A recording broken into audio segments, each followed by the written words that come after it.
Hello દોસ્તો, મસાલાની રમઝટમાં આપનું સ્વાગત છે।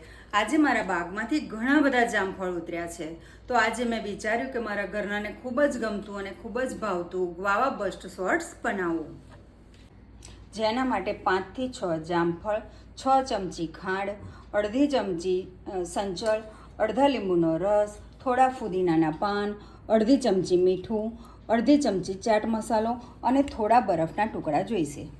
આ બધી સામગ્રીને એક એક કરીને મિક્સરમાં ગ્રાઇન્ડ કરીશું।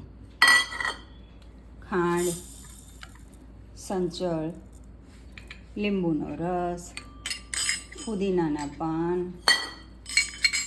મીઠું, ચાટ મસાલો અને થોડા બરફના ટુકડા।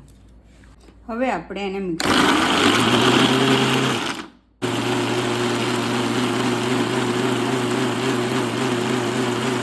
ચાલો હવે આપણે એને ગાળી લઈએ। જો હવે આપણું ગ્વાવા બસ્ટ તૈયાર છે। જો તમને એ લિક્વિડ જાડું લાગે તો તમે થોડું ઠંડુ પાણી એમાં ઉમેરશો। ગ્લાસને ગાર્નિશિંગ કરવા માટે મેં એક ડીશમાં પાણી લીધું છે અને એક ડીશમાં મીઠું અને મરચાંનો પાવડર લીધો છે। ગ્લાસની કિનારીને પાણીવાળી કરી એને મીઠા અને મરચાંવાળા મિશ્રણમાં ભેગું કરી એને ગોળ ફેરવતા તમારી કિનારી।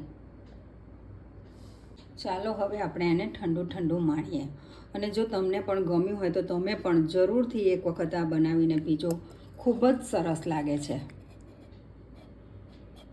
જો તમને મારી આ રેસીપી ગમી હોય તો મારી ચેનલને લાઈક, શેર અને સબસ્ક્રાઈબ કરજો, અને ફરીથી આવી વાનગી માટે ફરી આપણે જરૂરથી મળીશું। Bye bye.